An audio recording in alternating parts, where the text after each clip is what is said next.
The White House gave a briefing today where some fireworks ensued. One America's Rion reports. In a briefing early Friday, President Trump announced the CDC was to categorize religious services as essential. Following this announcement, Press Secretary McEnany took over, and One American News asked a question about a point made in a Breitbart News editorial earlier that day. We had an interesting article from Joel Pollak this morning, and I would like to ask you if the president has considered pardoning President Obama for illegally wiretapping on Trump Towers, illegally spying on U.S. citizens, and other potential crimes out there. Has he considered that? So I have not spoken to the president about that, but who I did speak to about President Obama and unmasking Michael Flynn were the men and women in this room. I haven't spoken to him on that specific point, have spoken to him about the matter generally, and I laid out a series of questions that any good journalist would want to answer about why people were unmasked, and all sorts of questions. And I just wanted to follow up with you guys on that. Did anyone take it upon themselves to pose any questions about Michael Flynn and unmasking the President Obama spokesperson?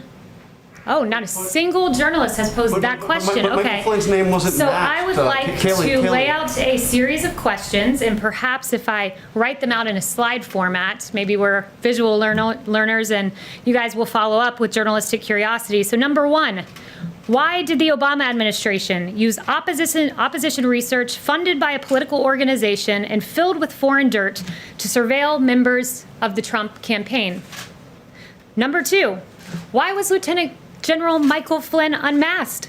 Not by the intel community entirely, but by Obama's chief of staff, by the former Vice President Joe Biden, by Susan Rice, by the Treasury Secretary. I mean, this is extraordinary. And, you know, if it were political appointees in the Trump administration, I can guarantee you I'd have questions in my inbox right now, but apparently Obama's spokesperson does not.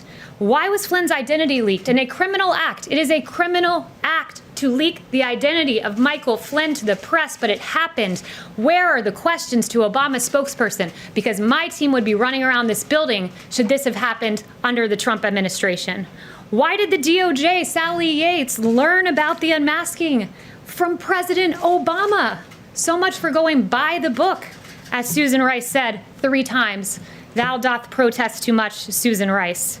And then finally, question number 5. Why did James Clapper, John Brennan, Samantha Power, and Susan Rice privately admit under oath they had no evidence of collusion while saying the opposite publicly? The Justice Department Monday held a press conference in which Attorney General William Barr said the Justice Department had been weaponized by political actors against President Trump in what he calls a false and utterly baseless Russia collusion narrative in an attempt to undermine the Trump presidency. One that men like former NSA Michael Flynn found themselves wrongfully persecuted over. Barr said he did not expect to have criminal indictments against President Obama based on the information he had at that moment.